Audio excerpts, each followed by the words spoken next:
Education isn't failing, it's doing exactly what it was designed for 200 years ago. The real question, should we rebuild it?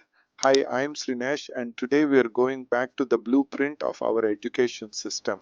With me is Jessica, an educator who's been questioning the very foundations of how we learn. Welcome, Jessica. Thanks, Srinesh. I think that opening line is spot on.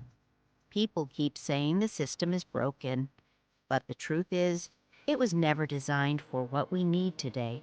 It was built to create obedient workers for the industrial age, not curious thinkers for the innovation age.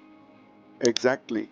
The rows of desks, the bell schedules, the standardized test, they weren't designed for creativity, they were designed for conformity. So when we complain about disengagement or low performance, we're not seeing failure, we're seeing design success for the wrong era.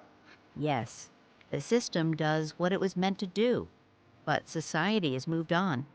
Factories aren't the future. Innovation, empathy, adaptability, that's the currency now, and our system hasn't rebuilt itself to match.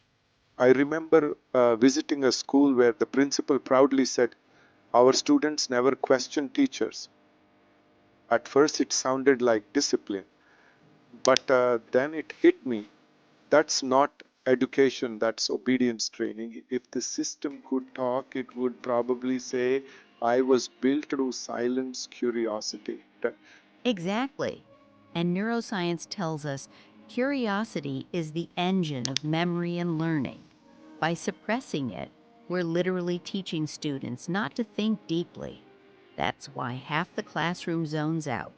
Not because they're lazy, but because the design doesn't fit the human brain. So, Jessica, what would rebuilding look like? It would mean designing schools like ecosystems, not factories, classrooms that adapt to each learner's style, visual, auditory, kinesthetic, systems that measure growth, not just grades, and teaching that values problem solving and creativity as much as memorization. And that's why we started Learnity, to create tools that decode the learner, not just the mark sheet. It's about building education for today, not repeating a design from 200 years ago. So here's the truth, the system isn't broken, it's outdated. It's time to rebuild education for the world we live in now and the future we're heading into. Je- Beautifully said, Srinesh, because the goal isn't to fix a broken machine, it's to design a whole new one. Thank you for listening to the Learnity podcast. If this episode made you rethink education, share it with a teacher, a parent, or even a policymaker. Until next time, remember, the future of learning isn't repair, it's redesign.